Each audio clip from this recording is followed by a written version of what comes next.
time is? Oh, it's It's a after joke. 7 o'clock. Oh, let me do this here.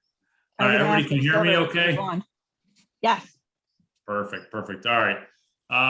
Welcome. Most people know this is the ARES meeting, which stands for the Alternative Real Estate Investments Association. We talk about everything having to do with real estate except for tenants and toilets. There's a whole different group out there. We can talk about anything here. You could talk about wholesaling, flipping, buying, holding, notes, tax liens, foreclosures, whatever it is that when it comes to making money, that's what we'll focus on. Okay. We keep this very open forum. Don't take what we say as gospel.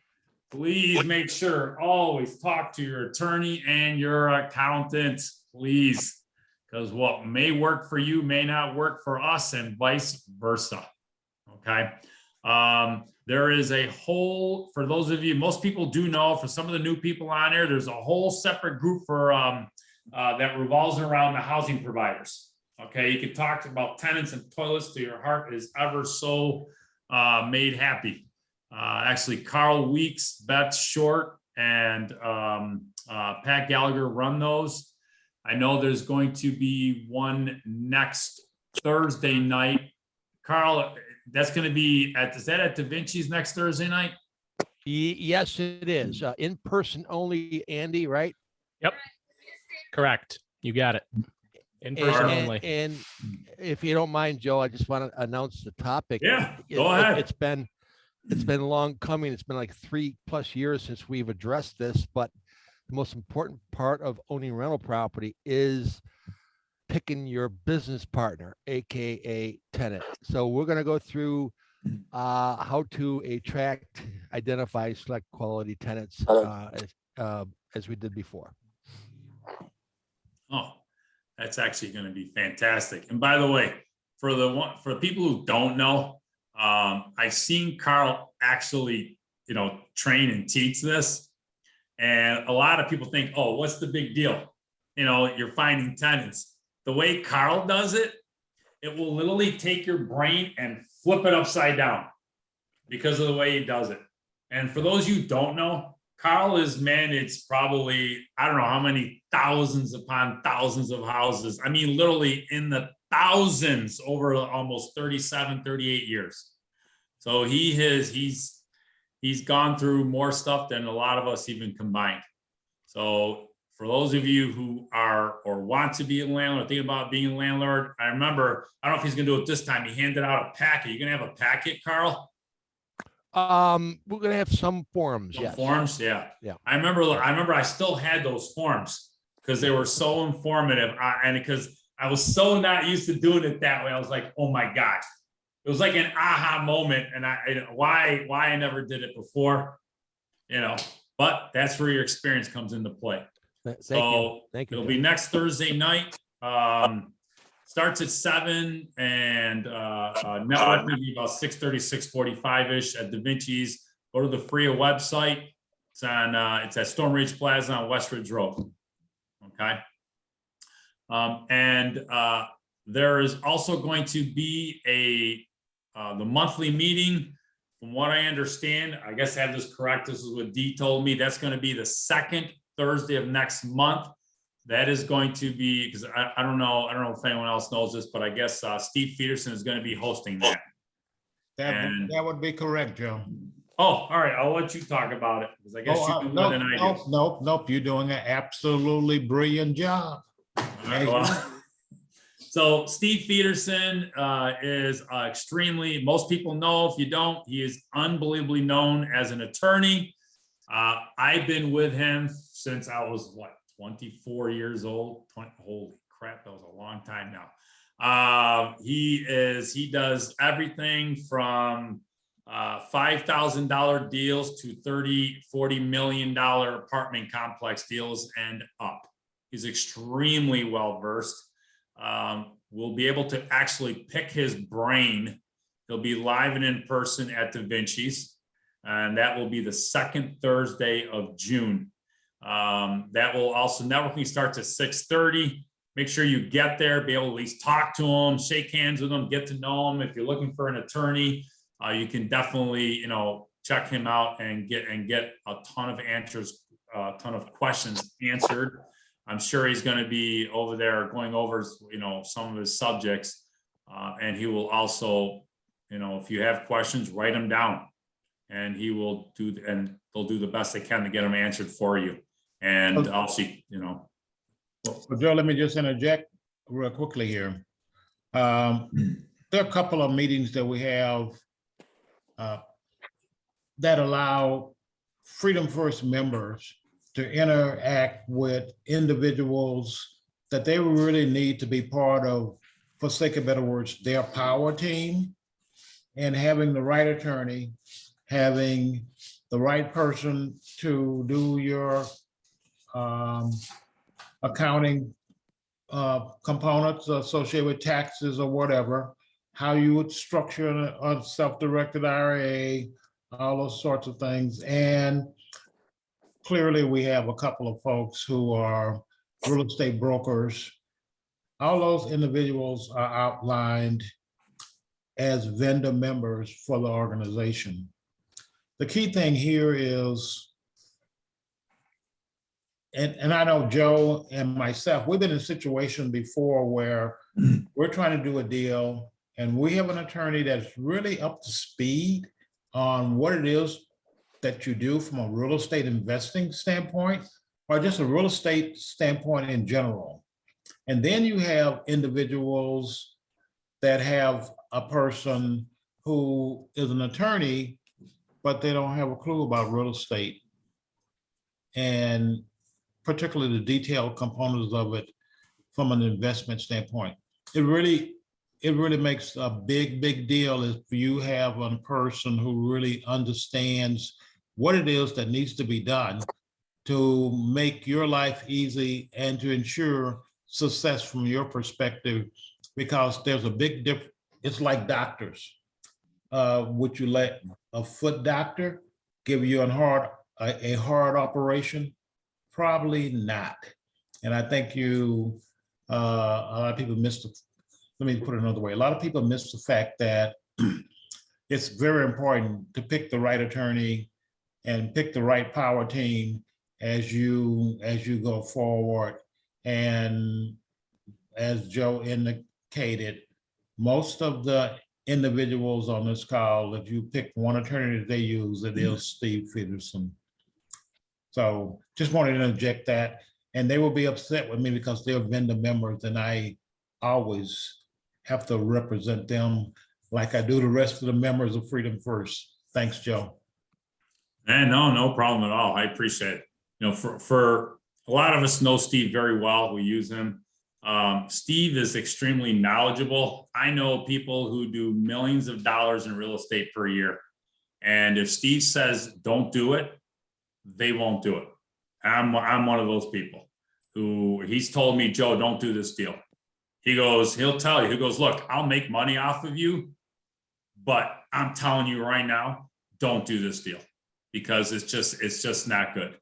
And he is, he's just that well versed and he's there to just basically cover us and protect us. And a lot of us wouldn't be where we're at if it wasn't for him, because he's a major component of, like Leon was just talking about, as far as having a team. He's definitely a major component. And if you haven't met him, make sure you show up over there, then you can meet him in person. You can pick his brain and talk to him for free instead of having to try to call him up, make an appointment. That guy is busy. The other night, we were emailing back and forth. He emailed me at 8:30. And by the way, he emailed me at 8:30 p.m. He gets to the office around 6 to 6:15 a.m.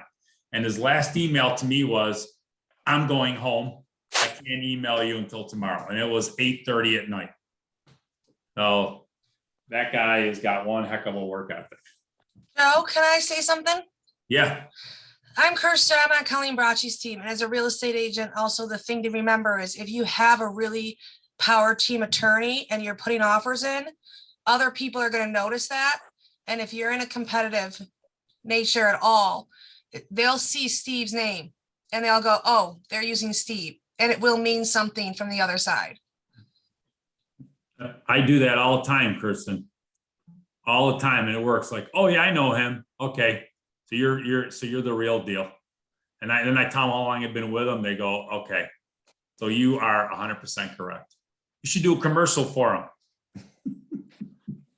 So yeah, so basically, by the way, if you have questions about that, go to the FFREIA website, FFREIA.com. Check it out.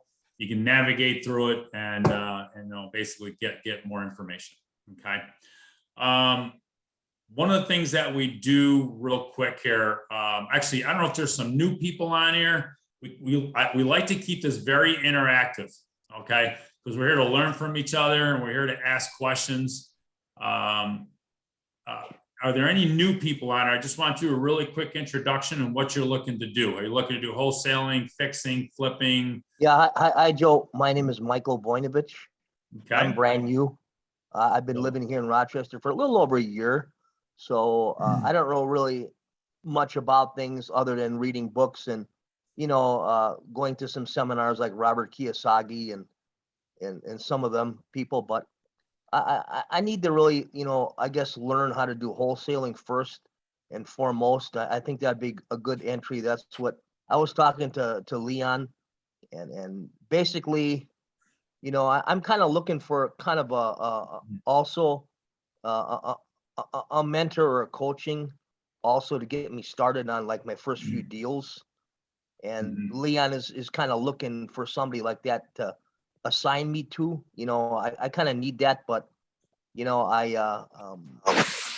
I know a bit about, how things work, but not is to a perspective that like I can do kind of my first deal alone. You know what I mean?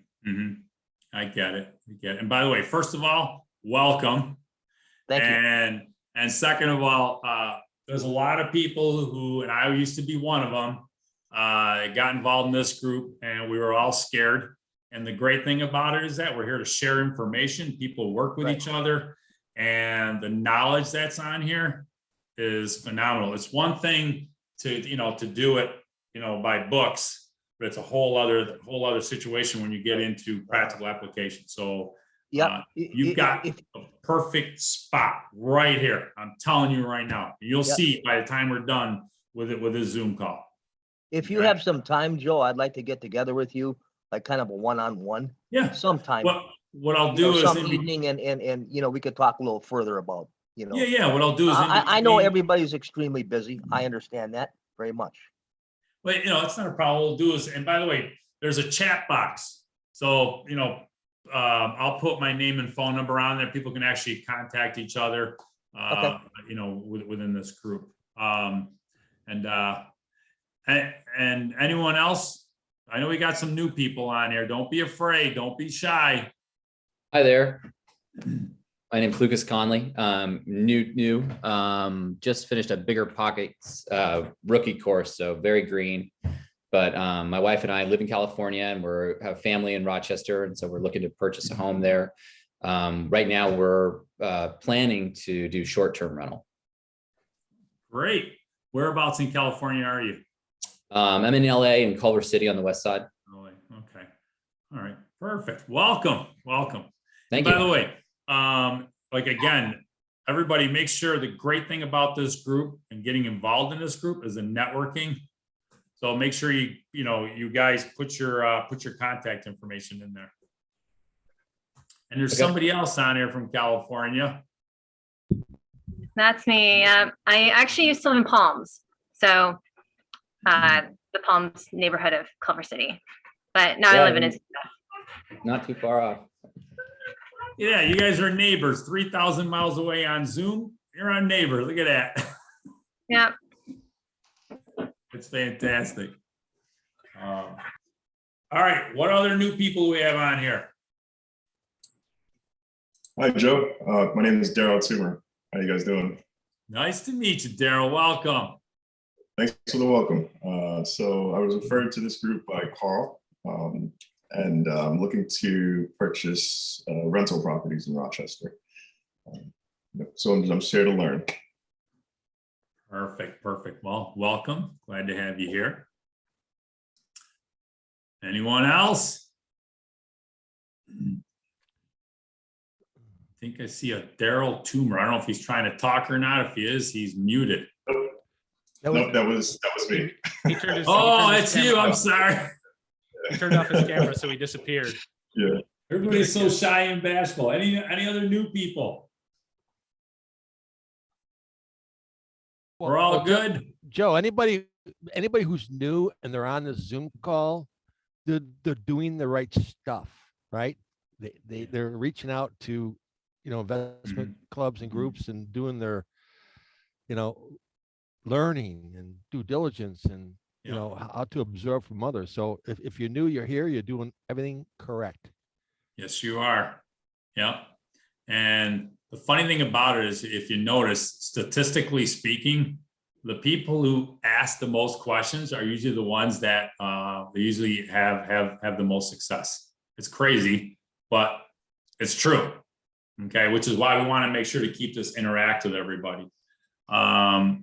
One of the things we want to do real quick here, we do what's called haves and wants, and this is key for anybody here. Real quick, we like to put out what we're looking for. Now, some people may have something they want to sell. Some people may have something they want to buy. And if you're looking for a property in a certain area or whatever heck it is, you put it out to the group, because some of us are going to come across one of those properties and we're going to be like, oh, wait, that one person mentioned it. He put his phone number in the chat box. I got it. I'm going to contact them. Let us know what you're looking for. We don't know by osmosis. Okay. So anybody let us know what you're looking for. Okay, Joe, those guys are shy, so I'll step forward first. I'm looking for properties where the numbers work, and that could be a whole class in itself. And in the eastern suburbs of this Monroe County, or even beyond the Monroe County line, out where my friend Mr. McQuaid lives. And also, it can be in the city, but in one of those positive areas of the city. And I'm intentionally saying it that way because I don't want to come with any specific areas. But if you're a wholesaler, or if you have a property that you are looking to sell, or if you're looking to, wholesale, then give me a call. And it's easy to find me. If you go to the website, it'll say Leon Griggs, and my phone number will be right there. You can just send it to leongriggs@FFREIA.com. So, but just to interject a bit and move beyond that particular comment, it's getting a little tougher to find properties now. And one of the things that happens is, as the market tightens up, for sake of better words, what you find is that the properties that are the true items that real estate investors want and need, it begins to dwindle down. And we're at that point right now where the number of really valuable properties that work when you go through the numbers as an investor, those have fell off drastically over the last year in particular. So back to you, Joe. Okay. Yeah, and actually, we're going to touch upon that tonight a little bit. Exactly what you talked about, Leon. So we'll definitely be doing that. Anyone else want to let us know what you're looking for? Adam's got his hand up. Go ahead, Adam. I figured I'd be a good student with my hands up here. As always, 10 or more units, 20 or more if they're out of state. But I did have an offering out here as well, up to 100,000 on lending. If someone's got a deal that they need some funding for as well, as long as I can vet it and it turns out to be a good deal, I can get them some funding. Okay. Great. Yeah, that's nice, Adam. You moved into that private lending arena. That's great. Super. Signs of success for another FFREIA member. Absolutely. Bank of Adam. I'm looking for a commercial / mixed use property that I can store materials on. We're currently on a big project and other stuff that I got going on. So I got to stockpile some bunch of stuff. So any mixed use, it doesn't matter to, it could be not in a desirable neighborhood, but something close to the east side or close to 104 that can, we can rental with and some storage. And then any high-end flips, anything on the high end, that's what I'm looking for. Okay. How soon do you need it? Soon do I need what? The storage space. I look at it now. How much? I mean, it's something that's going to be used as a shop, so we'll need parking, some storage, and then potential rental to offset the monthly mortgage on it. But I'm looking under 3. Oh, you're looking to purchase. Oh yeah. Oh, okay. Yeah, I would do that too. No. No, I know someone that has one, and I've been working on one for about 2 years to acquire, so we're still waiting ourselves. Okay. But I know someone else that has, I think he said 6,000 square foot available. For rent But or for he's sale? yeah, to rent. He already sold his other ones. Okay. Hey, Joe, Yes. I'm looking to buy my first house, basically. Okay. I don't have very much money, but I was just approved for up to a $90,000 FHA. Basically, that's all I can do right now. And I'm just tired of renting. I've been renting most of my life, and I would I'm new here, so I don't know if anybody in the group may know of a good house for me to buy as a first house, so I could kind of get started and not rent anymore. I mean, where I rent, the heat's not good at all. In winter, they have old steam heat, and I'm kind of tired of it, Well, within this group, a lot of people, especially, if you're going to do wholesaling, you'll be able to start cherry picking some stuff, plus some of the connections here. People will, you'll be able to get in contact through the people in this group. Okay, great. That's good. That's great. Yeah, I mean, Michael, I mean, given what you just outlined, with your ability to have the funds readily available if you want to buy something. I mean, one of the things that a lot of people do, and in many cases they're younger, but you could always consider something like house hacking. A lot of people do that, where they buy the house and then they rent out a portion of it.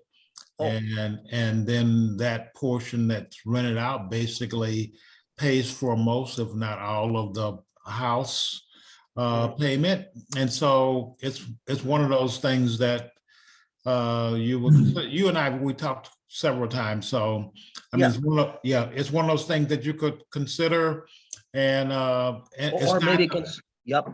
maybe consider a duplex, something like that too. Right.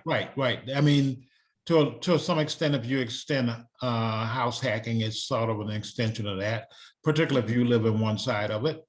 So, I mean, good to hear that you're increasing your options for what is possible for you to do. I think that being able to have pre-approval associated with a loan really helps a lot when you go out and start looking for items that are possibilities for you. So, I mean, I haven't found anything yet or bid on anything. I've been looking, but I'd kind of like to, from a group perspective, if somebody there may have an idea, something that's like, halfway decent, affordable, up to maybe about, I could only afford basically up to about 90,000. Yeah, I've been approved. I've been pre-approved for that much. Yeah, I mean, 90,000, I think is a pretty good operating number. I mean, clearly, if it was 2 years ago, it would be better. And God knows. I know it's a hard time because of this economy and things are tanking, and Well, I mean, with things, if you have the money and things tank, then, you know, like they say, cash is king. So, I mean, I Yeah, think, but I don't have that king right now, you know? That's my Yeah. problem. well, if you have a pre-approval for $90,000, you know, Right. you're in fairly good position. I mean, I know there are a couple of people on here who would be more than willing to help you. Colleen Bracci, the lady from oh yeah, Kirsten. Kristen. Yeah, Kristen's here, yeah. Kristen maybe could help you. My wife, Mary Jane, maybe could help you. Okay. They're both vendor members with Freedom First. So I'll pass her name on to you, and I'm sure that Kristen would do some looking and see if some of the possibilities might be. Clearly there are a number of other approaches that we could take, but that's one that sort of jumps out Okay. at me. No, I appreciate that. I appreciate your, Yeah, I mean, the main objective, Perfect. the main objective of these meetings is to allow us to be able to help each other with thoughts, ideas, and what it is that we can do so that we can make each other be successful. That's what it's about. Yep, I agree. Okay, perfect. Who else? Put Hey, on your Joe. Christmas wish list. Hey, what's going on? Not too much. How are you? All right, what's your Christmas wish list? Oh gosh. Another house to flip that I can actually flip as opposed to being stuck with. We're we thought we were gonna have the exit strategy with the current one to flip or rent it. And the more time we spend in it, the more it's gonna be we're stuck with it.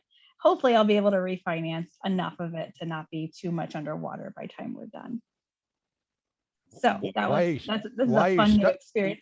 Why are you stuck with it, Lisa? Not stuck with it, but we're not going to make a profit if we sell it, more than likely. Well, we can possibly break even, but the more time we look at what needs to be done. Yeah. It's okay. It's our first full flip, and it's a learning experience. And oh, you learned a whole lot of stuff. Yeah. Oh, I learned a whole lot of stuff. I mean, it's like a whole lot of stuff. Yeah. Let's go. We're gonna have to get to that during the meeting here. Because I want people to be able to learn. Yeah, just to interject real quickly, Joe. I mean, I was sort of, when I was mentioning the properties that I was looking for, and I mentioned the part about the numbers. And the numbers, and I'm sure Carl and of course you, Joe, would agree with this fact.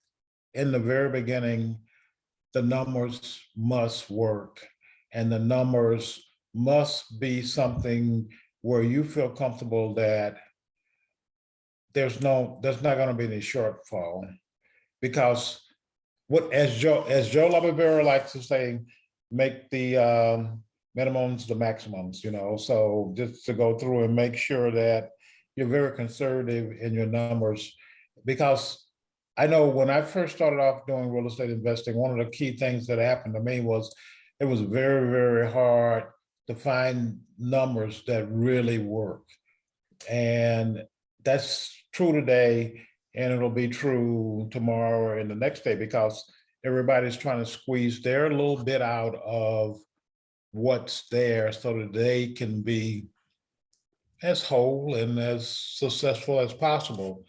And what must happen is that you need to look at the numbers and go through the full chain of what the cost is going to be, how much you're going to sell it for, what are you going to get it for on the buy side of the sale, what are you going to get it for, what's going to happen that's cost-wise on the sales side of it, and go through all those numbers and be able to very quickly go through a spreadsheet, and after a while, if you're like Joe Lovera, it's just automatically go off in your head, you know. But those numbers tell you whether or not it's a deal that's going to be something that you can actually do a buy and flip on versus a buy and hold. And it's not, there's nothing bad about it. I mean, because starting off as a real estate investor, you look at, well, what are the exits that I have? And a property where you have 3 or 4 exits is a lot better than one where you only have a single exit. And so I hear Lisa saying she went into this deal and she thought she had 2 exits, and now you 3. Okay. Well, technically. Yeah, so 3, and so now she's exercising. One of them, I don't know what the third one was because she didn't talk about it, of course, but one of them was, okay, to actually buy the house and then rehab and then flip it. And so she's not gonna do that one because that one is not positive. And what she's gonna do is do a buy and hold. And maybe Lisa will tell us what the third exit was, but clearly if you only had just one exit and that exit was that you were going to do a flip, you would be caught, for sake of better words, caught short here. But she recognized that, she needed a project, and that project would allow her to exercise more than just one exit strategy. So super. So yeah, I mean, we're always looking for another property to flip. This one, we're still gonna try to put it on the market and see what happens. I don't think it's gonna be what we want, but you never know. People are still a little crazy bidding, and it was essentially a lipstick flip. Like we just got the roof replaced this week. We closed last Monday, and the roof is done. Lisa, what I want to do is this, because you're a great case study. Yeah. I want to finish up with the haves and wants, and then we'll come right back to you. Is that okay? I just want to make sure everyone puts out their haves and wants first, please. Absolutely. Anybody else have anything they're looking to buy or sell here? Put it out there. Hey, Joe. Lucas. Yeah. Gabe. Go ahead first. Okay. This is Lucas. We're looking for a single family home, 2 to 3 bedrooms. We were kind of directed to start looking in the Winton Village area, for example, but also exploring ideas down in the Finger Lakes. Okay. Perfect. Who else? Hey guys. I was just curious if anyone had any contacts or good contacts in like some commercial real estate lending. I'm going to be looking to expand on the storage facility that I just purchased. So trying to figure out, I guess, the financing options on that side of things. Yeah, so if anyone has any good contacts and wants to point me in that direction, that'd be great. Okay. I know, have you tried your local bank, the one you usually deal with at all? Yeah, and that I was originally going to go like an SBA route when I purchased the property, but those are a pain in the neck. Yeah, and I found that out quickly. They want your blood. Especially the way that he was running his business, like his tax returns weren't favorable for him, but obviously the numbers didn't match. What I would do is where is it located? What town, what state is it in? It's here in New York. Okay. What I would do is a couple of things there, because I want to make sure we get onto this though, but I would pick a bank, tell them you want to do business with them, tell them that all that money's going to get funneled from that place into their bank. Okay. Every single month, it's going to get funneled into your account, which is going to equate to tens of thousands and not hundreds of thousands of dollars. It's going to stay funneled in there. I want to expand with you. I want to work with you. What can we do? I need your help so I can funnel that money into your bank. Yep. Sounds good to me. Try that. Yeah, I'll let you know how I make out. Always start with where you're already at. That's always easiest. But if it's one of the big national banks like Chase or Bank of America or something like that, if it's not a local bank, Yeah, I'm with Key right now. So Key's okay. They're okay. Yeah, I've had, they're tough. They won't even do portfolio loans. I couldn't even do I've been with them for years and they won't even do portfolios. That's on do check Lions, check Canandaigua, check ESL, check Reliant. Canandaigua, almost every builder and every commercial GC in Rochester has a line of credit with Canandaigua. Like they are the biggest construction real estate lending institution, maybe outside of M&T in the area. And M&T is a pain in the butt to work with. All right, awesome. Thanks, guys. Appreciate it. Lions is really aggressive on the commercial side, just so you know. Lions wants all of Canandaigua's business. Yep. So they're real aggressive. Tell them you're working with Lions and you didn't like what they had to say. That you just said it's Lions. Reverse it. Yeah, Lions National Bank. They're really aggressive on their commercial lending. Perfect. All right. I'll jot that down. Thanks. All right, no problem. Who else? Joe, if I can get a minute, I am, you all know me, guys. I'm the storage guy. I'm looking for storage anywhere in the United States. You know, I want to go in parts unknown too. I mean, everyone's hitting the hot spots. I'm calling like 8 million places and everyone's like, oh, I don't want to sell. I already sold it, blah, blah. Well, I'm getting out of there. I'm going to try to go where no one else wants to go. And if the numbers work, the numbers work. So I don't care if it's in, I don't know, pick the darkest place in the United States. And if there's a good supply and demand there and the numbers work, I want it. You know, I don't care. I'm serious. I'm more serious than I've ever been. I'll put my contact information in the chat box, but yes, 10,000 square feet and above, ideally, with room to expand. Actually, I don't care. Just give it the information if you have it. I'll decipher everything. You know, I'll work through it. So anywhere, any place. Gabe, are you still scouting for Scott, or are these for you? Exclusively, yeah, me and partners. So would you want to partner on any deals? I come across deals all the time in storage.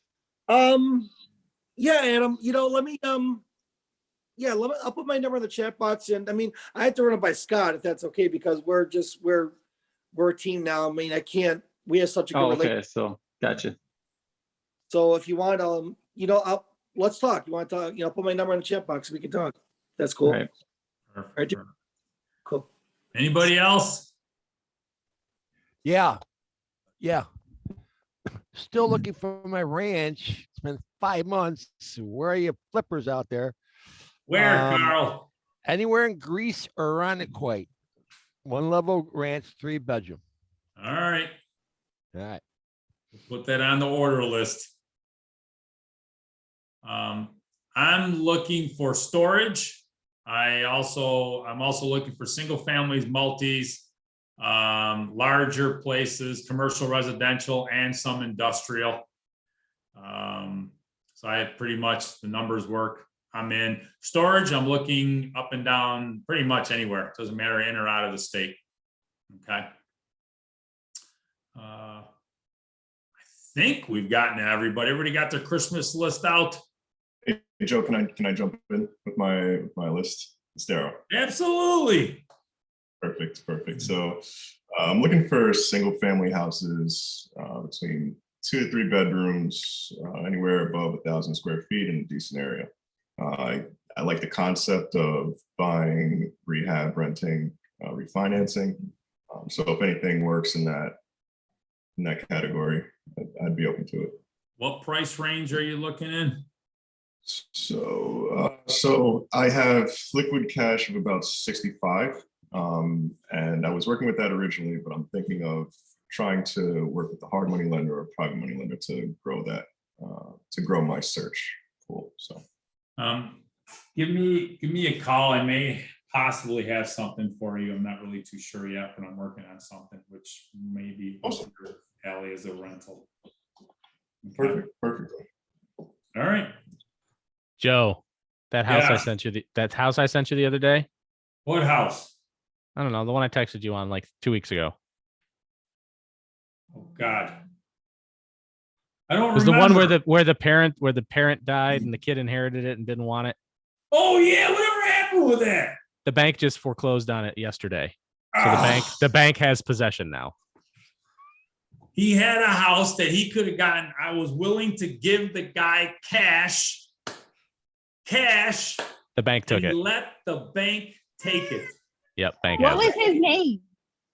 Oh God, I don't remember. Was it Justice? No. Okay. No, this kid lives down or used like he grew up in Rochester, moved down south, like Cortland area, got married, moved back to Rochester. His dad died or uncle died or something. He inherited this house. Didn't know it, like literally had huge roof leaks and all these other issues. Didn't know what to do with it. And the bank just took it. And he was like, I don't care, whatever. I would have given him cash. Ugh, now I'm sick. Yep. Kills Who's me. got to take over? Kills me. Oh, God. Okay. Anyway. All right. Next. Next house, as they say. I'm not looking for houses or real estate, but I do pay finder's fees to people who bring me potential customers, unless you work for the customer you're bringing me. So I do real estate consulting, but I only do building materials for generally property management, 1,000+ doors, family office, buy and hold, value add. That's my wheelhouse. But if you work for that company, I don't pay finder's fee, but I usually pay 5%, 10% of the first contract. And the first contract is 3 months, and I am not a cheap date. So the money's good. All right. Just, Daryl, could you put your contact information in the chat, please? And by the way, for all the new, I'm sorry, go ahead, Daryl. Okay. No, I'm just putting it in the chat now. So for all the new people here, this group, this is a very small portion of this group. Some of you are starting to understand just what this group brings to the table. And we do an unbelievable amount of real estate deals that the public will never even find out about. Okay. And it happens every single day. And I tell people, if you really want to get in real estate, join the group. Don't talk about it. Don't think about it. If you're serious about real estate, if you want to learn about real estate, you want, because most people on this call here do the business. We don't talk about it. We actually go about the business of doing, okay, which is very, very important. Okay. So I just wanted to say that because people are starting to interact with each other. And this is a very small portion of what this group is even about. Okay. I want to get, Lisa was talking about a flip that she was doing. And I want to be able to go over that. And I also want to make sure we leave enough time for questions, because I know we try to get as much as possible in a short amount of time. Okay. Lisa, are you still there? Can you hear me? Lisa's off buying another house. No, I'm here. My child woke up from a very weird nap.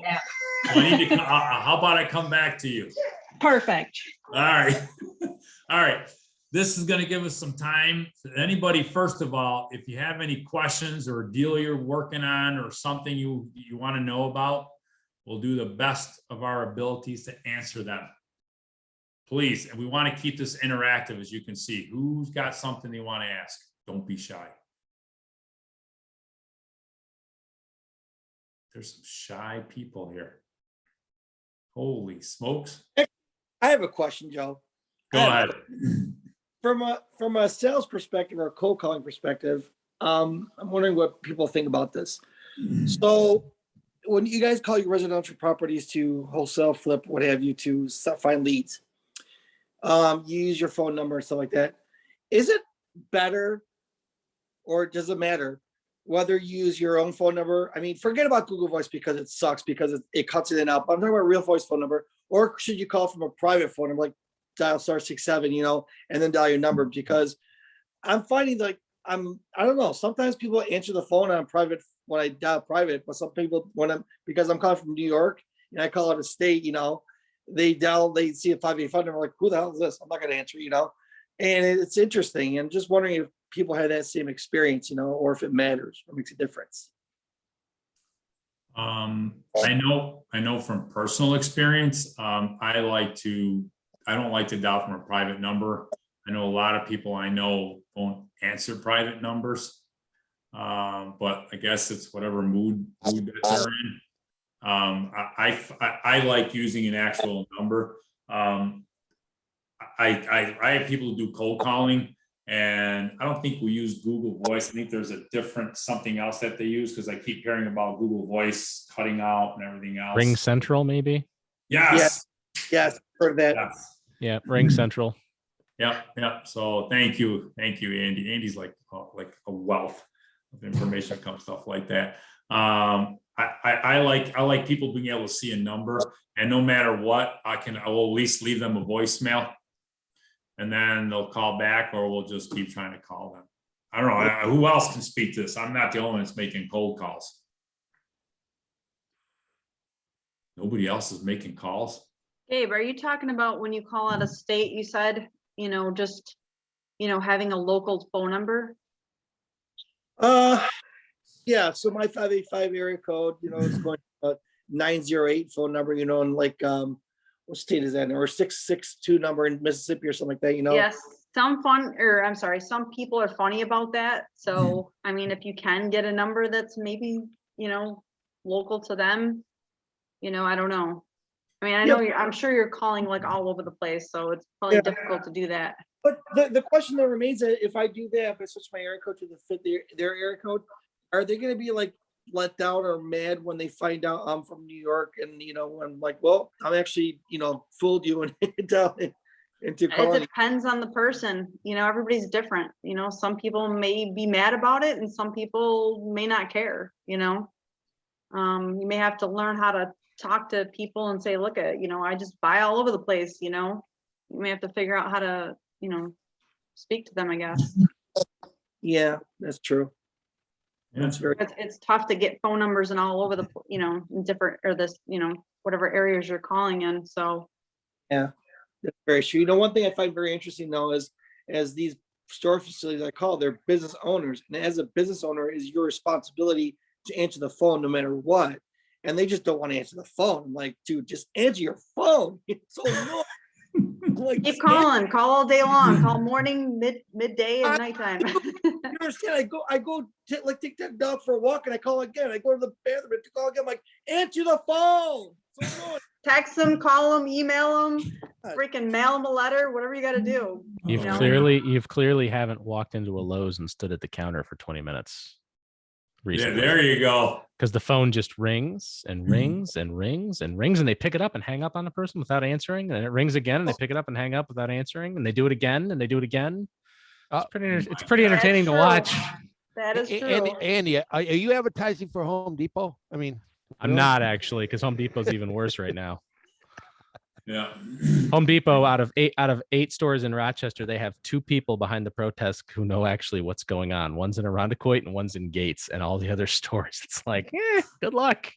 Yeah. Oh no, there's actually a guy down in Victor who's pretty good still, if you want to drive that far. Yeah. So Gabe, I got to ask you a question. So in today's day and age, I mean, calls are nice, but texting gets more response. Do you text also?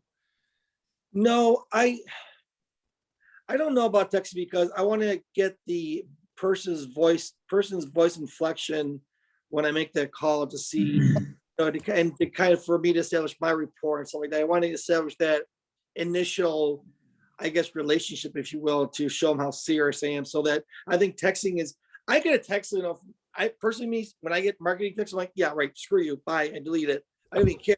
But when someone calls me and engages me, it kind of like says, oh, well, okay, let's talk. If I know the screw me, but neither here nor there. But I think the voice is the more personal touch, Right. But the text might set up that call you're looking for, is my point, right? Oh. Joe and Brandy. So, I agree with you, Carl. Yeah. I mean, some people, I've had a lot of good responses from text messages. I mean, I know in your mind, you're like, oh yeah, you want to hear their, someone's voice, but people may feel better about texting you, and you may get a better response. I mean, I've had good responses with text messages. So yeah. Well, and so I. At least if you send a text and then try to call them afterwards, you know what I mean? You're building that rapport. They may answer afterwards if they've seen a text from you, and then they see the number come back in again and go, oh, okay, I know what this guy wants, I'm going to pick up. So using like 2 or 3 different methods like that allows them to pick whichever they're most comfortable with to continue to get the communication going. Bingo. Kristen nailed it. One of the best things about text is you're actually leaving them your business card. They have it on their phone. They're carrying it with them all the time. And later on, when they think about it, or when they do decide to sell, they can easily find it. Assuming they didn't delete it though. I don't know Well- a single person who takes the time to take the 4 steps to delete a text message. I just don't. They just look at it and go, and as long as it's read, it drops to the bottom of the list, but it's still there. Well, Hey. you know, on some of them, because we do everything. We do text, mail, letters, we do all kinds of stuff. And a lot of times, some of them will respond, I'd like to be contacted by text only. And then what'll happen is that if we're anywhere near a price or range that, you know, that they like, then they'll want to engage over the phone. Okay, then we'll engage them. Some of them don't want to do it. You know, I wish I knew what the numbers were. We do a lot of them. And I mean, thousands per month. Gabe, I just say, just try it. See what your response is, you know? Hey, Gabe. I mean, it doesn't hurt. Hey, Gabe. What's the first rule of customer service? Customer's right. It's what the customer likes that matters. It's not about what you like. Yeah. You need to figure it out. Bingo. Yeah. Nice. So nice call them advice. up first, say, do you want me to text you or call you back? And then hang up on Yeah, no. them. Well, then if I was a Texan, what would be my marketing pitch then to text? Like, hi, this is Gabe from New York. I want to buy your storage facility. You want to sell? I mean, you know what? I don't know what. No, Like- you got to make it personal. I mean, if it was me, say, hi, listen, this is Gabe. My partners and I are actually buying storage facilities in the area. And by the way, if you know if you're able to do it, I know it's going to be cumbersome, put their name of the storage facility on there, saying, say, look, we're looking, we noticed your XYZ storage place. Would you be interested in possibly talking about selling if the price was right? Right. Okay. You gotta keep it stupid simple. If you make it sound like, okay, well, I'm this guy out of New York City and this and that, they're gonna think you're some guy Right. who wears a $2,000 suit working in an office in New York City. He has no idea we're 6 hours from New York City, and we're just people just trying to locate and make deals. No, I get it because, I mean, the reason why I asked about text is because I already have a rhythm in the sort of a cadence of calling people, of talking to people already. So, but texting is a whole different, well, we all know it's a different medium, Yeah. but to get that point across that's why I'm asking that question of Hey, texting. do what makes you comfortable. At the same time, be somewhat flexible, because sometimes some people, you'll be able to get it better. You might, because people won't pick up your phone. They read it. Well, yeah, I might be interested. Okay. And feel free to ask them straight out in the text. When's a good time to call you? Yeah. When's the best time to reach you? Ask them open-ended questions that they have to respond and they can't say yes or no to, but they, you know what I mean? How's the best way for me to reach you real soon? You Okay. know? Yeah. Okay. Absolutely. And if they don't answer, reply, maybe I can follow up with a phone call the next day or something, And or a text. Call them. If they don't answer, put on there, I'll text you. Okay. I actually got a response on the storage facility I just purchased when I sent a letter. Actually, Joe, you're the one that told me to send a letter. And I did. I had called the guy maybe, I don't know, 10, 15 times. And it wasn't until he got my letter that he actually took my call seriously. Really? Yep. Oh, man, Really? wait, that's right. That was here. It was here in New York. Yeah. It's like out near kind of like the Adirondacks area. Oh my Crazy. gosh. There you go, Gabe. Testimony right there. I get good responses with letters as well. I don't know, it takes a lot of time to like write a letter. I mean, more than a text and a call. I Yeah. think that kind of shows you mean business. Now, Well, the now other- when you wrote the letter, did you make it a standard form, or was it a personalized letter? Did you handwrite it? Did you put, what did you I say? signed it. I typed it. Kind of along the lines of like what you had just said, basically like my partners and I are, looking to purchase storage facilities that fit this criteria, and we came across yours. We'd be interested in discussing the business and numbers with you, and make you the best offer we can. If you're willing to discuss things further, give me a call. And I signed it. I actually signed it and then sent it out, and that's when he got back to me. Well, people Yeah. don't get the same junk mail they used to anymore. Like I can't even remember the last time I threw more than like 1 or 2 pieces of garbage mail in the garbage a I day. get it. Like I am going to put a plug out there. A friend of some of ours, Dan Brault, did just start a new company doing letter ninjas, is what it's called. And they will do handwritten letters Mhm. for Yeah, you. we used to do them. I used to do those too, Adam. Yeah, I did it once the first time, never again. I paid people to do it. No, that's what they do. I'm Yeah. saying that's his business now. He has a business that he started. They do the handwritten letters for you. So you just send them the batch. They'll handwrite them all, stamp them all, whatever, everything. Yeah, yeah. Yeah, because we were doing like 600 at a time. And I was like, oh my God. And this was when I was still working full time. Oh, that was the first and last time. Joe, you want to hear something funny? We're talking about 15, 20 years ago, right? This is no joke. I had an office on Dewey Avenue, and you know those people out there will work for food. I actually grabbed a couple of them and brought them into the office, gave them a job, and $20. They were happy. It was awesome. Oh my God, that's actually great. Hey, you know what? Whatever works. I love it. Look at Carl thinking out of the box. That's a great story. Oh my God, that's actually funny. That's what I'm Lisa- talking about. Find guys that work for food, make phone calls for me. I'm sure the spelling errors made it go even more authentic. Oh my gosh, that's funny. So Joe, we got Lisa on board. You ready, Lisa? Oh yeah, Lisa.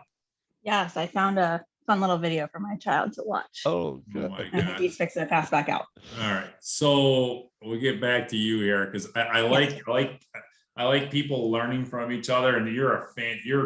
By the way, Lisa is, just so you don't know, Lisa was a school teacher up until what, February?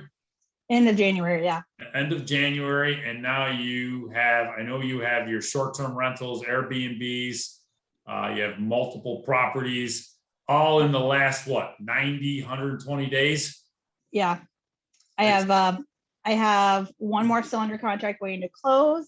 We have the flip that we just started. We closed last Monday. The Airbnb that I lease, my landlord is giving me first dibs on his property that he's finishing up next week. And then I have a line on another one, and we have our own short-term rental property up in the Adirondacks, and then a long-term rental in West Henrietta.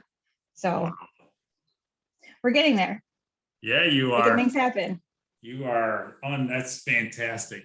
Good for you. That's great. And so the property that you were talking about, that was originally a flip, right?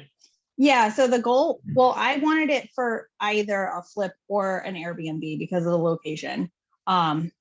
I think as far as a hold, an Airbnb, I know for a fact right now is going to give me a higher profit margin per month than a typical, like a long-term rental would. So those were the two main exits.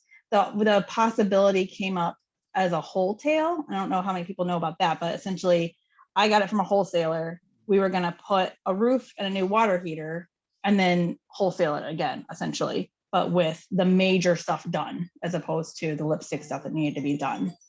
My mistake was underestimating the cost of the roof. So we got the property for 85 total. I estimated 15 in rehab with the roof and a new bathroom vanity and paint. So that was my first mistake. So we were in it for 100, thinking we were about to pull about 135, 140 out of it. No, wait, back up. Back up. What's the house going to be worth fixed up? What was the actual retail value of the property once it's fixed up turnkey? ARV should be 140, 145. 141, 145. Okay. And you bought it for 85 and you're hoping to be into it for 100 and then sell it for 135, a little bit below market value. And then maybe best case scenario, have bidding war. Worst case scenario, you sell it for even if you sell it for 130, you're still going to make money. Right. So, okay. So We're currently looking at being all in at 115, which still doesn't sound that bad, but then when you add on closing costs and whatnot And holding costs. and holding costs. What happened to the roof? Yeah, what? Oh, no, the roof had to be completely redone, which we knew. I estimated 10, and that's my fault for not doing enough research to figure out exactly how much it was going to cost to do that specific roof. I had everything. Yeah, I had everything from quotes from everything from 13.5 all the way up to 20. So we actually ended up going with the 13.5 for the sheer fact of A, it was less expensive. He was available immediately, and we know him personally. So it was a kind of win-win-win. Okay. So when you, so when you did the roof, obviously you were a little bit more, but besides, sounds to me like you did a heck of a lot more than just a vanity and the hot water tank. And why did you do that? So we had to do the paint throughout, which I knew we had to do, and I knew we'd do the bathroom vanity. I had a realtor go through the property with me to see what other stuff it really did need. And initially I had thought like the bathroom floors and the kitchen floors were fine. And he was like, nope, you need new, laminate to put down at least in the kitchen, if not the bathroom. And the bathroom was so small, like we would essentially use leftover from the kitchen. So it wasn't a big deal. But it did also need new countertops. And what was the other thing that we found that it needed? Now I can't even remember. Well, it needs all new light fixtures. So it's like little things that we're getting a paper cut, little tiny things nickeled and dimed here and there. Oh, in the bathroom, the shower initially, when I saw it, the house was occupied. It was by a wholesaler, nobody in this group. I'm not a fan of this person. I will probably never work with him again. I did not realize that the surround they had up had some very non-traditional ways of being up. So it has to come down and be redone. Okay. Yeah. So now, obviously, I mean, first of all, what town is it in? It's in Rochester. It's actually in 19th Ward, which was super appealing to me. I know, Okay. I'm like, That's a nice area, yeah. it is. I mean, it's off Stanfield Terrace. So it's it's closer to the airport, like further south than 19th Ward, between Brooks and Thurston. It's a cute little house. That neighborhood seems nice and quiet. I've been in there a couple of times, different parts of the day, different times of year at this point. So can you maybe up the price on it? After doing all that work, have you tried listing it for a higher price? I think we're gonna attempt it regardless. That's definitely it. I think we're gonna try to list it for 140 because we have very strong comps in that area of a 140, a 150, and a 165. So if there is a possibility, it's just gonna now be a matter of how fast can we get the rest of the work done. The roof is done. Painting started today. So I really don't see why we won't have it ready to go in the next 30 days.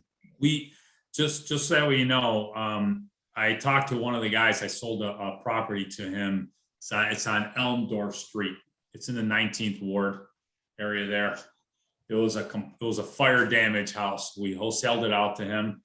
He fixed it up, and we figured he'd get 160, 170, 175. He sold it for $220,000. It was fixed up to the hill. I mean, this thing belonged in a magazine. And he ended up putting another bathroom in the upstairs bedrooms. He went all out. I mean, he went just like, but to say he hit a grand slam on that one is a complete understatement. Here's what I'm telling you. This is that if you've done that much work, what's to say that you couldn't go a little bit higher than one? Because you're into for 115, right?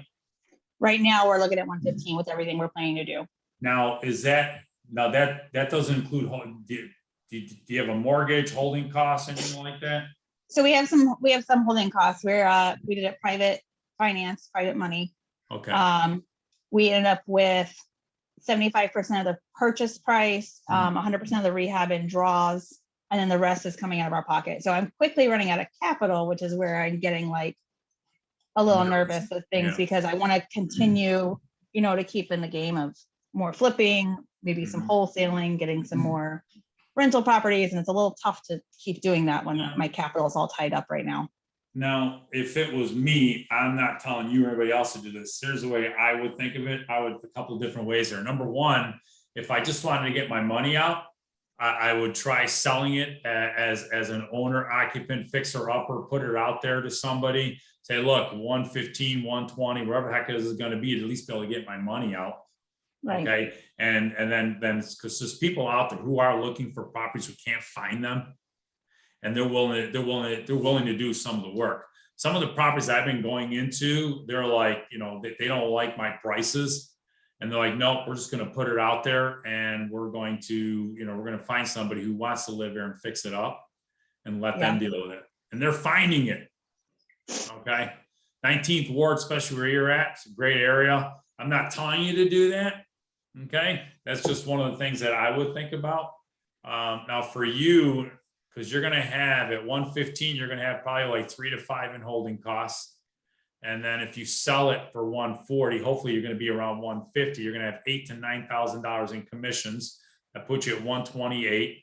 Closing costs again, you'll be around, let's just say $1,500, $2,000. You'll be at $130,000. If you sell it for 140, you'll make 10. Capital gains 20 to 32%. You'll net somewhere between $6,800 and $7,400. Now, not terrible, but you won't lose money. Okay. What was the, Now, did I miss the size and the specs of the house? No, I don't think I saw it. It's a 3-1. Very oddly has a random toilet in the basement. Hooked up to plumbing and everything. It's literally just a toilet on like a platform. That's not the one, is a it? washer and dryer. That's not the one. No, that's Okay. like I would say 1 1/4. There's no wall around it or anything. It's very weird. It has a full driveway, a backyard, a nice front porch with like a covered front porch, and it's even got a back deck. There is a garage, but the garage we're not touching it. It's a money pit. It's just it either needs to be completely destroyed or like completely redone, and neither one of those is an option right now. throw a coat of paint on it. Ugh, I don't even know if that's going to fix it. Okay. So you should come over and look at it for me. Yeah. Yeah. Yeah. So, I mean, can't you push it a little bit and get it up to 149.9? I think we can. I mean, so I know we don't want to list it that high and then have to like bring it back down. So I know we're going to try to find that medium of being able to list it to get that bidding more going. True. Yeah. Especially if we can get it listed in the next 30 days, because the market is, I think, slowing a little bit at least, but the sooner the better at this point. I think if you did some professional pictures, Yeah. I think your ARV is low. I think you'd be fine. Okay, that makes me feel better. Yeah, right. And by the way, the numbers I'm going over with you is making our minimums our maximums. Yes. Okay. Because I'm thinking you should be able to get more than that, because they're getting, you know, right around that, if not more, in other parts of the 19th Ward, and you're over there much And better. nicer part. Okay, that makes me feel better. See, this is what I get for listening to my husband, Joe. He's the one that's got me stressing out over here. Well, you guys balance each other out. You always got to be careful. That's fair. That's fair. I'm over here trying to put all these fun different things in the house, and he's like, whoa, wait a minute. You know, and the thing, look, no matter what, your bottom line is, no matter what happens on this deal, you're not going to lose money. There are deals where I have lost money. It happens. Yeah. At the same time, if you average it out over the course of everything else you have going on, you know, we don't like it. Believe me, it sucks. Yeah. But in this case right here, worst case scenario, I don't think you're going to lose. You're going to get one heck of a learning lesson. It's cheaper than going to Harvard, which is what, 50 to 100,000 a year. So yeah, that's true. So you know, you got a community college education. Congratulations. I did. Thank you. Yes, that is. And I'll shout out too for Steve Peterson, because he's our attorney and he did a wonderful job with helping us close a deal when the wholesaler's attorney was not the nicest person on earth and was not doing things correctly. Yeah. Steve Peterson. Wholesalers are all different, you know. They are. So, and you know, my motto is you always have to leave enough. You you always have to make sure to leave enough meat on for the next person. You have to do that. Right. You know, so, and I get, everybody's different, you know? But, Quick question, appliances, there are no appliances in that kitchen, which I was not aware was going to be the case go to either. the appliance store right next to, Black's Hardware, talk to Okay. Kevin. Okay, so put appliances in, is what you're saying? Oh, I'm sorry, I thought you were looking for a person. No, I didn't know if I should or not. That's, I guess, my question. If I'm trying to flip it and sell it, do I put the appliances in or no? On a flip? Oh, you On a put flip. appliances in there, and you put the silver ones in there too. Oh, Yeah. yeah. Yes. Yeah, that I part will know. tell you this, some listings as of lately have had appliances in the house, but then whenever they requested for submitting offers, they said, let us know if you are wanting the appliances with it for the X amount of dollars. Interesting. Wow. Interesting. That's Yeah, Well, fascinating. they're taking advantage of a market where Yeah. you want something from Bosch and it's in the house, and you go to a store and the Bosch sales guy says, well, January 2023, you might have a product. You're going to pay whatever they ask for that product. Mm. Yeah. Yeah. Well, you know, and everybody, just so everybody knows, when Lisa was talking about the market, like last month, the market slowed down. We had about 3% drop in sales. Okay. And I know we talked about it on the morning meeting. You know, things are starting to, I've had other real estate investors reach out to me. We've all been talking. Some of them are not going to be doing delayed negotiations. I mean, unless you're like in the A and B type areas, which is the suburbs and nicer parts. If you're C plus, you know, and C minus, those areas over there, some of them are, because I know some of them are taking longer to sell. I have one which typically would have sold like that. We're going on, I think, almost 30 days. We've gotten a ton of activity. The place is beautiful, but what people used to overlook, they're not anymore. Okay. And we staged this place. Okay. So I haven't staged a house in years. Oh my God. So we went in and we staged it. Now we got a ton of activity, which is great. So now we're just waiting, and we lowered the price twice. But here's the key. We made our profit when we bought that place. So even if we lower the price by, which I think we lowered it probably like, I think 20 or 25,000 maybe, we're still gonna be fine. We're still gonna be fine. So no matter what, making your maximum, making your minimums your maximums, especially in those types of areas, especially right now, you know, again, that's what works for me. Not to say it may work for you, but that's just the way I like to do. 1% doubt, I'm out. I don't want it. I need to know that I'm going to be good to go. And in that one over there, even if we ended up worst case scenario, which we know we'll not have to, if I have to turn that into a rental, we're going to do fantastic, even as a rental. Okay. So I like to have multiple exits. If I'm in a jail cell, I'm going in a jail cell where I got a hole in the back wall underneath the cot. Okay. I want out. I'm not staying. This is Shawshank Redemption right here. All right. So just letting you all know, again, that's what works for me. Doesn't mean it's going to work for you. Okay. Everybody has their own plan, their own model. Okay. Oh, Carl, you're muted. I don't know if you're trying to say anything or not. No, you're funny. It was awesome. Funny. That's the truth. I heard him I learned the hard way. I heard Carl take a large gulp when you said you staged a house. So yeah, we have stage house, but you know what? You do it. You actually staged the house. You've done this before, right? You staged the house before? Oh, no. Well, I haven't staged the house in years, and then we tried selling it without staging it. Oh, and now we've gotten more traffic staging it. Oh, yeah. Adam, what's your opinion with the staging? And I am a believer in staging. It's a huge plus Mhm. on a flip. My opinion, I mean, it really depends on the dollar value of the house. You know, I mean, under 150, you don't really need it. Above 150, you probably do. Yep.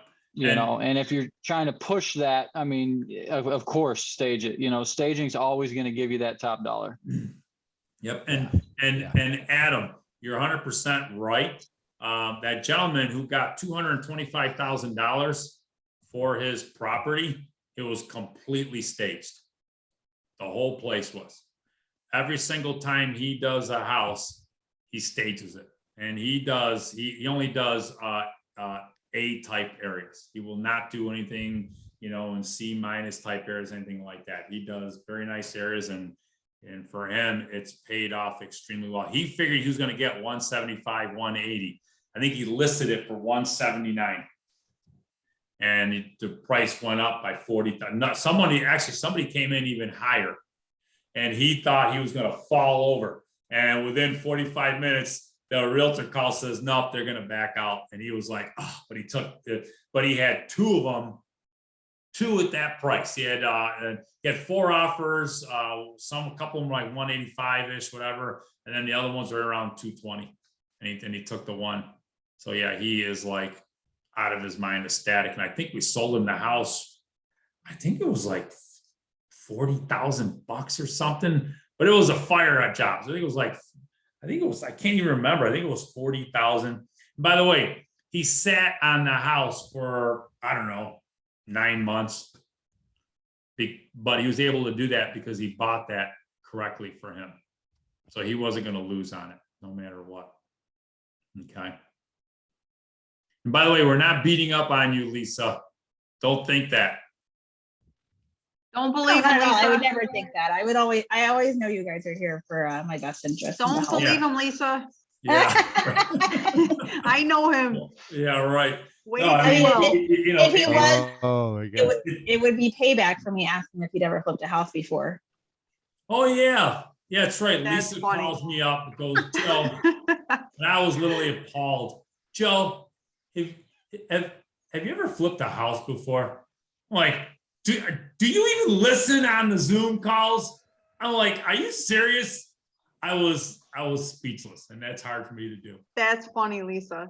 It was hilarious. I was like, Joe's a wholesaler. He doesn't flip houses. He'll never forget that either. Yeah, He I won't. know. It's okay. Yes. But as far as like with Lisa's a great example because we can all learn from each other. No matter what, Lisa, even though it's painful, in my opinion, I think you're going to be more than fine on it. So I wouldn't. Perfect. Just get it on the market. Yes, Okay. sir. I'm on it. Perfect. By the way, we're running down on time over here. Anybody else have any questions? Don't be afraid to ask. I am shocked. Got to be some new people with some questions here. Well, no, I want to know what Allison is doing. Allison, you have your daughter. What's going on out there? Well, we're closing tomorrow on our first property. Oh, It's a duplex in Syracuse. It needs, I hope, only $60,000 worth of work. That's what I'm sweating on right now. The contractor that we're likely going to hire is supposed to call me tonight, hopefully with the amount that it should cost. I've had a little bit of difficulty getting people to bid on it because I'm insisting on purchasing the materials myself. And so a lot of contractors aren't interested in that. But this contractor comes highly recommended from a close friend. Growing up, my best friend, her dad was a contractor. He's retired now, but this is a guy who worked with him and has his own business. So we have that personal connection. And one of the issues, of course, is that a lot of the contractors aren't available until September. So I might have to sit on it for a while, but there's also a possibility that this contractor could start a lot sooner. I'm not sure of his timeline. He said that he evidently he had a large project that was scheduled for May, that fell through. At least that was in April. I know he had availability in May, but I don't know if he's probably gotten something else for May, but we'll see. So Allison, is this supposed to be a rental? Yes. Yeah. So the numbers in terms of renting, the numbers should be fantastic in terms of the ultimate profit. The main concern right now is our capital. So is running out of capital, because in order to get it, we had to pay cash for it. I wired the money today. I sweat so much. I had to go down to the bank. I was like double checking all the numbers, calling the lawyer, let's make sure that they, account numbers are right. So it cost us $115,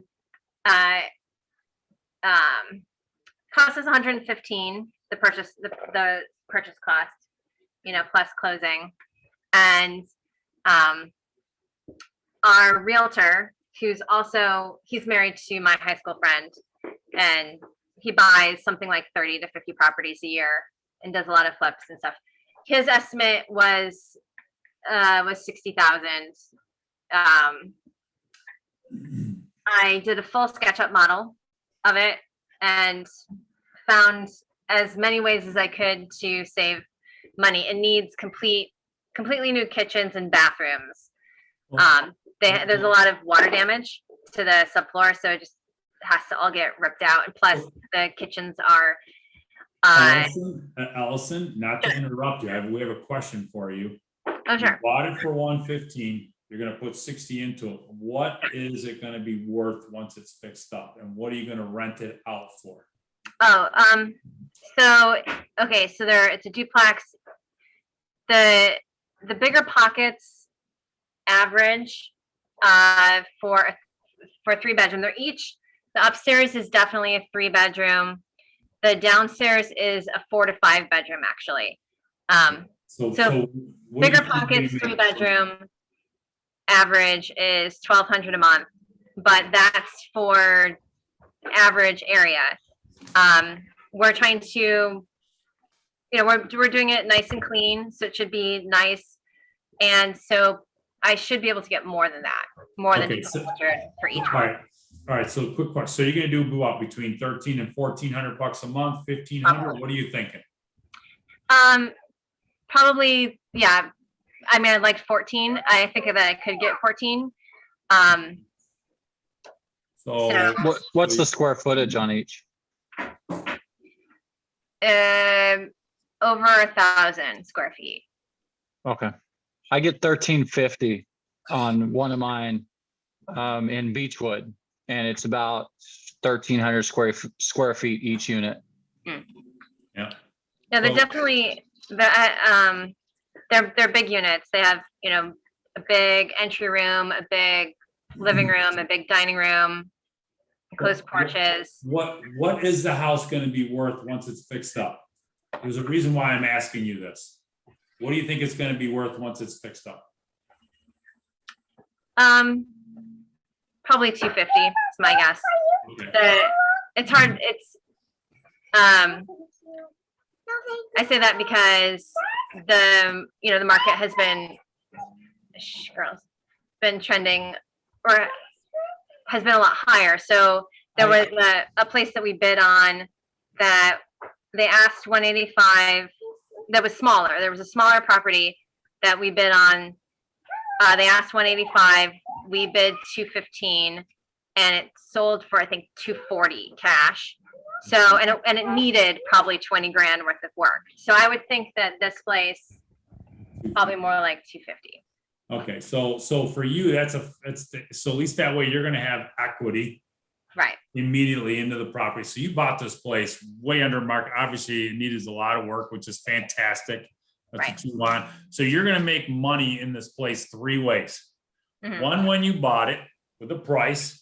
Mm-hmm. 2 in the middle with the rentals, because you're going to make right around $16,000 a year gross income, give or take. Okay. And then if you ever go to sell it, you're going to have, even on a bad month, instead of, you'll be into it for right around 175, let's just say 180. If it's worth 250, you got 70. Let's just say even on a bad month, you sell it for, you make $50,000 profit, Yeah. and then that doesn't include what you've made in the middle. Yeah, I'm really, I feel great about the purchase. The one thing that's getting me sweating is, okay, what's that? Are we going to run out of capital, in order to get it to be able to rent it out? There are some things that we're doing to try to keep it from getting too crazy. So, for example, the roof is in bad shape, but I've been told it could survive another year or two. So we need some patching, but we're planning to wait until we get tenants in there and refinance it, and then we'll have the capital to do the roof. And then, with my SketchUp model, I went through and I just I was able to price everything out, but we did things like in the kitchen, we're only putting about 5 or 6 cabinets in the kitchen. We're doing because we're doing open shelving. Now, quick question. This is your first property. Correct. Okay. And the reason why I'm asking is because obviously we all did it and we all do it, and it's nothing wrong with it. We all start because you freak out. We have hundreds of like most people don't have hundreds of thousands of dollars, especially you just wired all that money over. Right. Most of us, we either had to borrow it or we're starting with $50,000. You're starting with $250,000 house basically on the back end of it. So it is good to be on top of things. Just don't freak yourself out over it. Okay. Yeah. Because no matter what, you have a ton of equity. No matter what, you're still safe. And even though it doesn't mean jack crap to you, because you just wired $115,000 in cash. Yeah. And you gotta do another $60,000. And then obviously, because these guys, they want to get paid up, you need some money down, whatever. And you're 3,000 miles away, which is even more concerning. So, and I get that. I just don't want to see you start going, because I can see that you're stressing out over it, and you should be. At the same time, we're just trying to assure you that you've got a really good deal. I'm excited about it, and I think we're starting our new business, and so there's risk, but it's also exciting too, because all of the work, I was to build my SketchUp model, I was working until somewhere between 1 a.m. and 3 a.m. every day for about 2 weeks to just build the thing. But it's all work for myself. It's not, working for someone else. This is all stuff so that we can fully understand or calculate all the square footage, calculate costs, figure out what we can do, what we can't do, all that stuff. So it's exciting.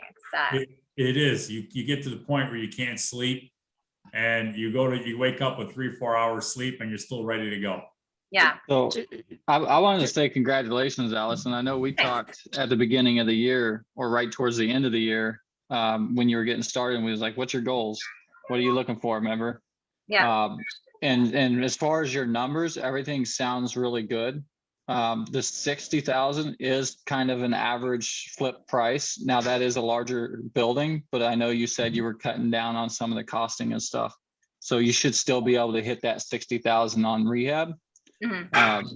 And then also, if you even needed that 60,000, it's not hard because you paid cash for everything else. I could get you a lender all day to give you 60,000 secured on the home when it's worth well over that, so even if you ran into a hard time, there's so many lenders that'll jump on that deal and get you that 60. Yeah, that is a no-brainer. And I actually, like I said, I put out there earlier, I have someone that's got 100,000 right now ready to go. And stuff like that, that's a no-brainer for a lender. When it's 60,000 on a 150 or actually a $250,000 house once it's done, because that's what they're going to look at. That's a no-brainer for them. So even if you ran into a bind and needed money, there's so many people you could holler at that's going to jump on that deal. That's great. Thanks. Yeah, and in my kind of research or trying to trying to figure out ways to cut down on costs, I did come across a couple of things that maybe even though I'm a newbie, hopefully these are good things that I can offer that I discovered. So IKEA ships to the properties in Syracuse, but they ship all over the place. They make this. I spent a lot of time trying to figure out countertops and sinks and like trying to figure out how to cut the costs. And I was specifically focusing on keeping the labor costs low, right?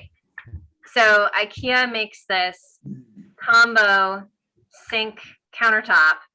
It's about 4 feet long total. And it's about $300 for the entire thing. It's stainless steel. And it just sits right on top of the cabinets. So you don't need plywood underneath it. There's no cutting weird holes for the sink. It's just, it plops right down. And then, so anyways, that was my little point where I was very excited when I found that. You should be very excited. So congratulations on that. That's fantastic. I think is that the stone look one? I was just in IKEA the other day when I was traveling. We stopped. It's stainless steel. Oh, it's the steel top though? Yeah. Or is it the stone top? Okay. No, the whole thing is stainless steel. And it includes the sink. They have 2 different models. One has 2 sinks, and I think it's a little longer. Maybe it's more like 5 feet. But yeah. So what we're doing is we're putting those down, and then they make a laminate countertop, but it's wood. It's butcher block, but the interior is particle board. But it has a thick veneer, so you can actually sand it. So and it's pretty inexpensive. So I was very excited when we were able to get the sink and the countertops for a very or we should be able to get it for a very low price. And then the installation cost, I made sure to mention it to the contractor that this is an easy install in the kitchen. So. All right, perfect, Allison. We appreciate letting us know. And by the way, we try to be respectful of everybody's time here. I'm going to stick around for a few extra minutes. It's 8:30. I know some people have stuff to do. I'm going to stick around. We can talk or whatever it is you want to do. But if some of you do have to go, we really appreciate you showing up, getting on here and participating. Mr. LaBarbera. Yes. Before we sort of jump off, and I agree with your comments that were a bit over time, but in the chat, there was a question that was put forward by Joe and about subject 2. I know Andy McQuaid put an answer to it, but we probably should address his, it's been there for a while, so we probably should address. Oh, I didn't know. I apologize. No apology necessary at all. Just wanted to make sure you're aware of it. So we probably should just take a couple of minutes and address his question that he put in at 8:21. What's the question? Joe, are you there on the call? He may not have a camera or mic, maybe. He did type it out. Yeah. But the question was basically about, it says, hey guys, I have a question about buying subject 2. Is it legal in New York State? I had a lawyer tell me it's very hard to find a contract that complies with, that's the basically HET. I think he meant HSTPA. Yeah, I think he did too. Because there's no. So stay away from them and basically asking, what is it that we think? I think, Andy, your response was right on point.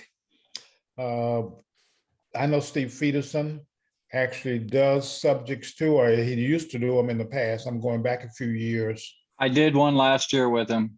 Mm-hmm. And back, I'm probably back 7 or 8 years. I mean, we did a short training class and he talked about doing it there.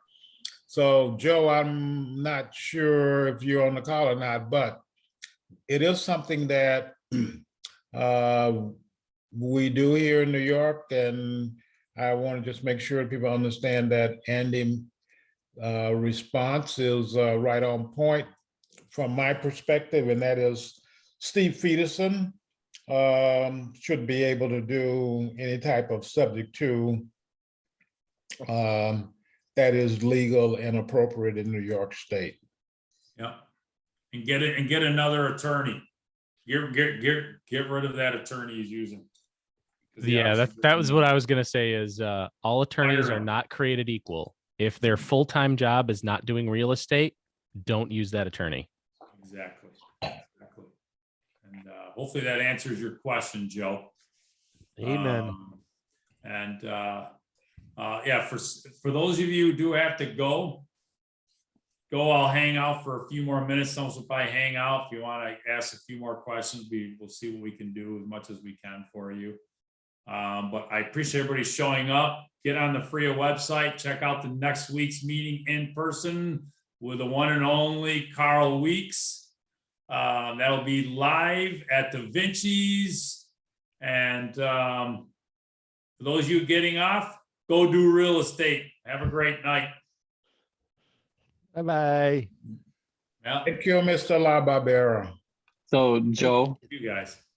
w- Adam. since yes, my old house that I was going to sell to you at Oh, the one over 250 there on Island Cottage. yes. Yep. Guess what the ARV actually is right now? Oh my God, what is it? So my wife's Keller Williams, so she called Anthony, and he said over 400. Wow. So we're just gonna go ahead and put a little into it that it needs, and go ahead and list it at 400. By the way, for Carl and everyone who's listening, I offered it to Joe for 250. And how much work did it need? It doesn't really. It's got a brand new roof, which was a $40,000 roof. It's got new HVAC. The only thing it really needs is Okay, new I'll take tile in the it. kitchen. I'll save you and your wife time. I'll take it. 300 now, no. Yeah, so it just needs new tile in the kitchen. It kind of has that dated factor because it was built in 90. Yeah. It's a beautiful house. I saw the house. Oh, I was like, wow, it's beautiful. Yeah, everything inside, it was custom built. So it's 2x6 insulated walls. All the walls, even inside, are insulated. It was built for a rich Italian guy. It's got a double shower in the master bath. It is, let's see, I mean, it's just crazy. Everything is 1 inch thick trim. All the trim is a full 1 inch thick oak. The cabinets are all custom built, 1 inch thick. So Adam, what I'm gonna do is I'm gonna save you some gas money. If you sell it to me for 250, I'll save you time of going to the attorney. At the way gas is so expensive right now, maybe I'll take it for 225. I don't know. What do you think? I just put some gas in my truck today, and that's halfway tempting. Oh my God. Oh man. It did get cheaper. I just came back from Missouri. It actually it got a little more expensive in between, and then went down in Missouri. And then I came back up here and it jumped up. So yeah, not too happy about that, but nope. That's all right. With all the properties and stuff you have going on, you have RPP, rich people problems. So nobody feels sorry for you. Apparently I am. I've got 2 more trips planned in the next month. So wow. Yeah. That's fantastic, man. That's great. And by the way, I just got back from Texas like 2 weeks ago, and I was playing football with Fletcher Cox. Oh my gosh. He is Philadelphia Eagles. So I stayed on his ranch and was playing football with him. Holy Be flag careful, football, Adam. of course. Adam, you're in my territory. Houston is my hometown. That's where I was born and raised. So, and nobody from Philadelphia should be anywhere close to there because I'm a Dallas Cowboy fan. Yeah, no, he is a really cool dude though. He is definitely a country boy. His ranch is 1,600 acres. And he had zebra, buffalo, addicts, not drug addicts, but like some deer looking things, and all kinds of stuff there. I'm looking forward to posting some pictures once we get them all processed and stuff. So it was a really cool trip. That's great, Adam. That's great. Congratulations on your house too. Actually, you Yeah, that'll should be pay me awesome. for not buying it. You get a commission. Now I'm thinking about that. Yeah, Adam, be great if you can share some of those photos. I'll be down in Texas in June and doing some real estate stuff there and checking out the family. Haven't been there since the pandemic, so got to be a lot of fun. Yeah, that is my favorite state. So if anybody gets a chance to go there, it definitely is worth going. Wow, that's fantastic. Yeah, I got a quick question. I need an eviction attorney. I called John Naka. Forget about it. I've been trying to get a hold of him forever. I can't get anywhere with Andrew Dick. The person's name is Andrew Dick. Yep. Andrew Dick. Yep, that's the attorney that I use to do all my eviction. He's very, very reasonable, particularly in these days and time compared to what a lot of the other attorneys charge. And he's very responsive. He and I actually filed a Supreme Court.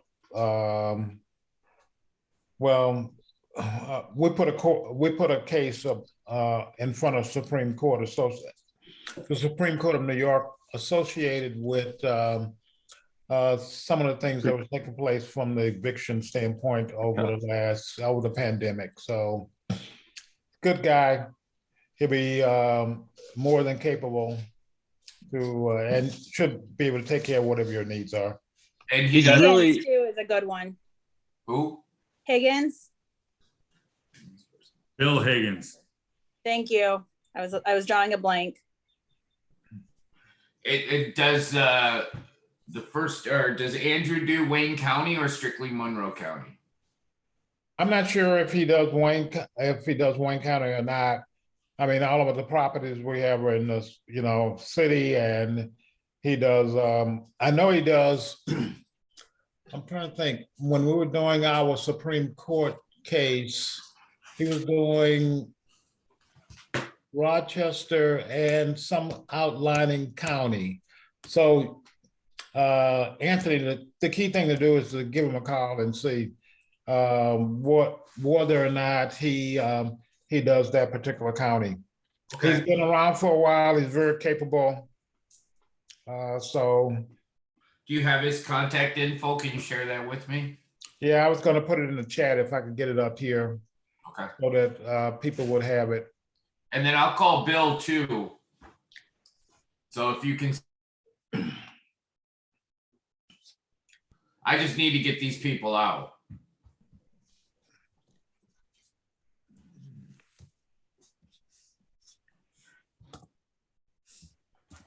All right. Joe, what do you got to sell us? Right now, I'm working on some stuff right now.